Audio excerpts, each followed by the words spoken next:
नमस्कार प्यारे साथियों, आपका स्वागत है हमारे यूट्यूब चैनल में। और देखिए साथियों, हम आपको डीएलएड फर्स्ट सेमेस्टर के लिए मैथ करा रहे हैं, जिसमें आपका चैप्टर नंबर 10 चल रहा है। ठीक है, इससे पहले का एक वीडियो मैं अपलोड कर चुका हूं, अगर आपने नहीं देखा है तो आप जरूर देख लीजिएगा। और अगर इससे पहले के जो चैप्टर्स आपके हो चुके हैं, अगर आपने एक भी चैप्टर मिस कर दिया है तो आप देख सकते हैं। उसके लिए मैंने एक अलग से डेडिकेटेड प्लेलिस्ट बना दी है, डीएलएड फर्स्ट सेमेस्टर मैथ के नाम से। ओके साथियों, तो चलिए वीडियो को स्टार्ट करते हैं। उससे पहले मैं आप लोगों से रिक्वेस्ट करूंगा कि आप अगर चैनल पर नए हों तो चैनल को सब्सक्राइब कर लीजिएगा और इस वीडियो को लाइक जरूर से कर दीजिएगा, क्योंकि अगर आप इस वीडियो को लाइक कर देंगे तो ये वीडियो यूट्यूब ज़्यादा से ज़्यादा लोगों के पास भेज देगा। तो ये मेरी आपसे रिक्वेस्ट है, प्लीज़ इस वीडियो को शेयर कर दीजिए। अपने छोटे बड़े भाई बहन जो डीएलएड में पढ़ रहे हैं उनके पास इस वीडियो को शेयर कर दीजिए, ताकि वो भी पढ़ सकें, डिटेल में पढ़ सकें, अच्छे से समझ सकें। और आगे आने वाले भविष्य में जब वो टेट दे रहे हों, सीटेट दे रहे हों, सुपर टेट दे रहे हों, तो उन्हें फिर से मैथ पढ़ने की ज़रूरत ना पड़े। ठीक है साथियों, तो चलिए साथियों वीडियो को स्टार्ट करते हैं। तो देखिए साथियों, अब हम बात करेंगे जो आपकी रेखाओं के प्रकारों के बारे में। तो रेखाएं कितने प्रकार की होती हैं, इनके टाइप्स कितने होते हैं, इसके बारे में हम बात करेंगे। ठीक है साथियों, तो इससे पहले मैंने सब कुछ करा दिया था, आपको पता होगा जितना आपका हो चुका है। अब यहाँ पे देखिएगा, रेखाओं के हम टाइप्स देखते हैं। तो पहला टाइप यहाँ पे देखेंगे रेखाओं का, तो लिखा हुआ है सीधी रेखा। क्या है पहला टाइप? तो पहला टाइप है इसकी सीधी रेखा। ठीक है, अब सीधी रेखा क्या होती है? जिससे हम स्ट्रेट लाइन बोलते हैं। क्या? स्ट्रेट लाइन बोलते हैं। ठीक है, सीधी रेखा दो बिंदुओं के बीच की सबसे छोटी दूरी ही आपकी सरल रेखा कहलाएगी, यानी स्ट्रेट लाइन कहलाएगी। ठीक है, दो बिंदुओं की सबसे छोटी दूरी, जैसे मान लो एक बिंदु यहाँ पे है। ठीक है, एक बिंदु मान लो यहाँ पे है। ठीक है, ये ए बिंदु है, ये बी बिंदु है। अब इस बिंदु से, ए बिंदु से बी बिंदु तक के जाने की कई प्रकार हैं, कई तरीके से हम जा सकते हैं। मान लो ऐसा गया, या फिर हम ऐसे पहले गए, फिर ऐसे गए, फिर ऐसे गए, इस तरीके से हम जा सकते हैं। तो परंतु सबसे शॉर्टेस्ट डिस्टेंस चाहिए होती है। अब शॉर्टेस्ट डिस्टेंस क्या है? तो आप इस तरीके से जब सीधा खींचोगे तभी वो शॉर्टेस्ट डिस्टेंस बनेगी आपकी। तो यहाँ पर आप देख सकते हो, ये शॉर्टेस्ट डिस्टेंस है ए से बी बिंदु तक के जाने के लिए। ठीक है, चलिए अब आगे आप देखेंगे लिखा हुआ वक्र रेखा। तो वक्र रेखा क्या होती है? तो वक्र रेखा में देखिएगा लिखा हुआ है जो रेखा सीधी ना होकर टेढ़ी मेढ़ी हो, यानी वक्र का मतलब टेढ़ा होता है।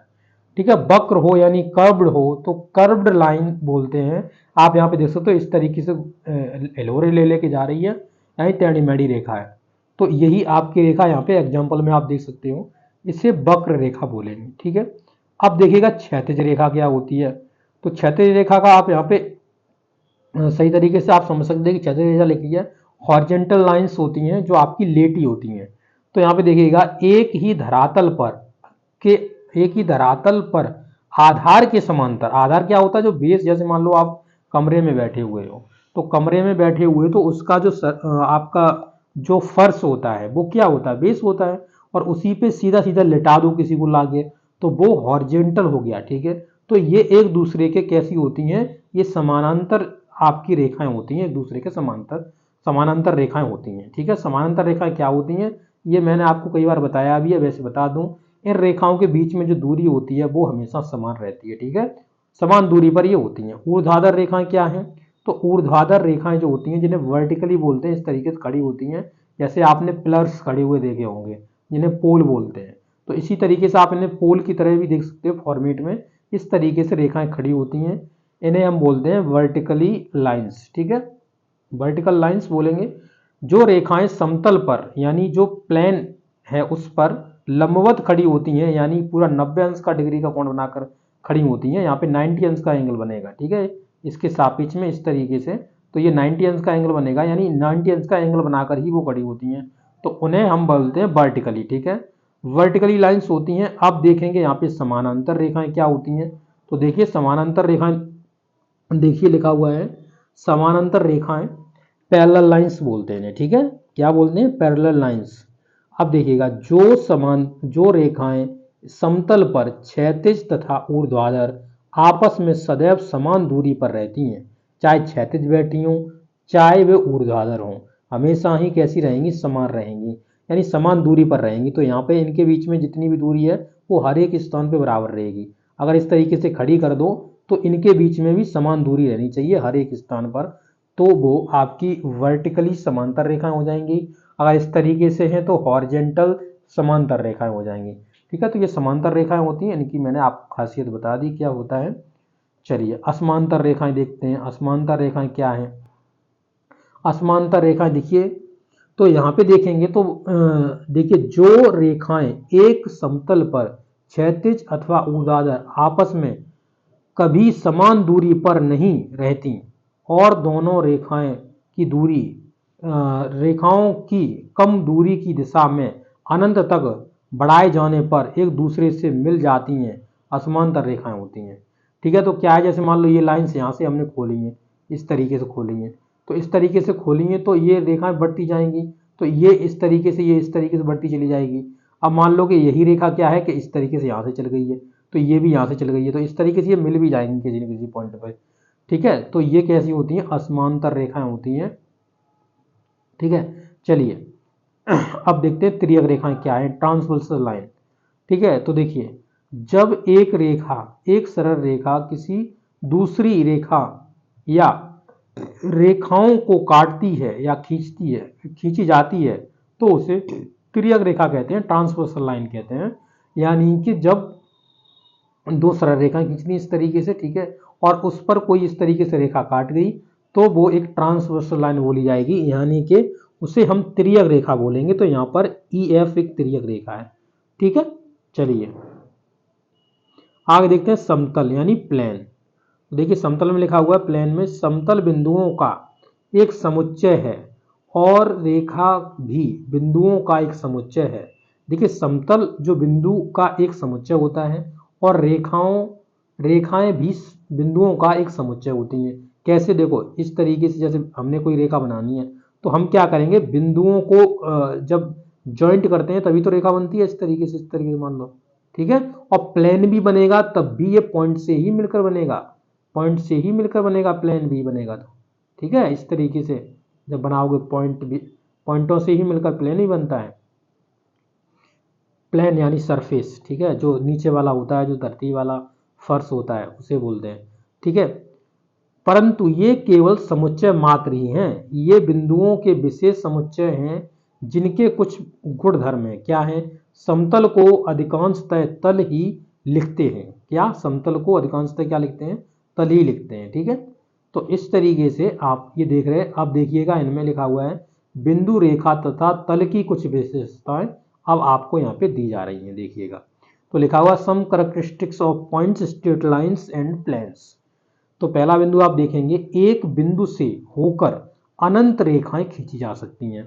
जैसे मान लो कि एक ये पॉइंट मान लिया, थोड़ा इसका मैं साइज बढ़ा लेता हूँ, काफ़ी कम है इसका साइज। ठीक है, ये मान लीजिए पॉइंट हो गया। अब पॉइंट से इधर भी एक रेखा खींच दी, इधर भी खींच दी, इधर भी खींच दी, इधर भी खींच दी, इधर भी खींच दी। इस तरीके से इस पॉइंट से अनंत रेखाएं जा सकती हैं। क्या जा सकती हैं? अनंत रेखाएं इस पॉइंट से जा सकती हैं। ठीक है, अगला पॉइंट देखिएगा, लिखा हुआ है तीन असंरेख बिंदु एक और केवल एक अद्वितीय तल निश्चित करते हैं। यानी तीन असंरेख बिंदु। संरेख बिंदु क्या होते हैं? जो एक ही रेखा में मिल जाए, इस तरीके से गए, एक ये पॉइंट, एक ये पॉइंट, ये पॉइंट। और असंरेख बिंदु क्या होते हैं? एक ये पॉइंट मान लिया, एक ये पॉइंट, इस तरीके से एक ही तल में ये, जैसे मान लो कि तीनों मिल गए।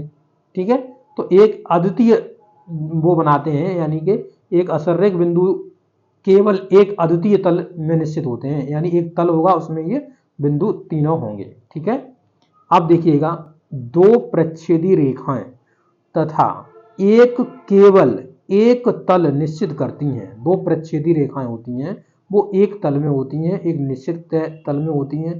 किसी तल में स्थित दो बिंदुओं द्वारा निश्चित की गई दो रेखाओं, निश्चित की गई रेखा का प्रत्येक बिंदु उस रेखा में स्थित होता है। यानी जो आपकी दो बिंदुओं द्वारा निश्चित की गई रेखा, यानी दो बिंदुओं द्वारा, यानी कि यहाँ पे देखेंगे, पहले इसका पहले समझ लेते हैं। दो प्रच्छेदी रेखाएं और केवल एक तल में एक तल निश्चित करती हैं। मान लो कि ये एक तल हो गया, इसमें दो प्रच्छेदी रेखाएं इस तरीके से लगी हुई हैं। ठीक है, करती हैं। किसी तल में स्थित दो बिंदुओं द्वारा किसी तल में स्थित दो बिंदुओं द्वारा, मान लो एक बिंदु ये रहा, एक बिंदु ये रहा, ठीक है, बिंदुओं द्वारा निश्चित की गई रेखा, यानी एक निश्चित की गई रेखा इस तरीके से प्रत्येक बिंदु उस तल में स्थित होता है। तो प्रत्येक बिंदु, ये बिंदु, हर एक बिंदु इसमें जो बना है तल, जिस बिंदुओं से बना है, तो हर इसमें मिलेगा कि नहीं मिलेगा, ठीक है। चलिए चौथा देखते हैं इसका क्या लिखा हुआ है। चौथे में ये कह रहा है दो रेखाएं तल का क्षेत्र नहीं घेर सकती, यानी पूरे तल है तो उसका पूरा क्षेत्र नहीं घेर सकती दो रेखाएं। अगर मान लो ये तल है पूरा, तो इसमें दो रेखाएं हैं, मान लो कि एक ये रेखा बनी हुई है, एक ये रेखा बनी है, तो क्या पूरा तल घेर लेगी, नहीं घेर पाएगी ना।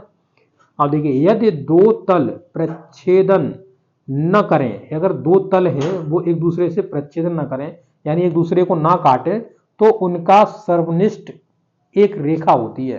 क्या होती है, तो उनका सर्वनिष्ठ होती है, वो एक रेखा होती है अगर दो तल आपस में नहीं काटते हैं, ठीक है, प्रच्छेद न करें तो।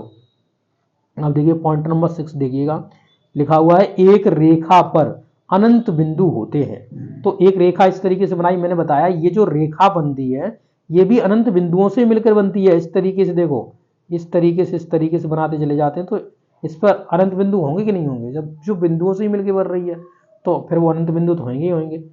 तीन या तीन से अधिक बिंदुओं को सररेख यानी कॉलिनियर कहते हैं यदि एक ऐसी रेखा हो जो उन बिंदुओं को आविष्ट करती हो, ठीक है। तो कॉलिनियर पॉइंट सररेख बिंदु मैंने बोला था, एक ही रेखा में स्थित बिंदु सररेख बिंदु कहलाते हैं, एक ही रेखा पर स्थित होंगे बिंदु, ठीक है। अब देखिए जो उदाहरण है वो नेक्स्ट वीडियो में कराऊंगा। यहां तक मैं इतना ही आपको समझाना चाह रहा था, मैंने समझा दिया है। अगली वीडियो में आपको उदाहरण भी कराए जाएंगे। ओके साथियों, ये वीडियो आपको कैसा लगा है, अच्छा लगा तो जरूर अपने दोस्तों के साथ शेयर कर दीजिएगा। मिलेंगे नेक्स्ट वीडियो में। थैंक यू दोस्तों।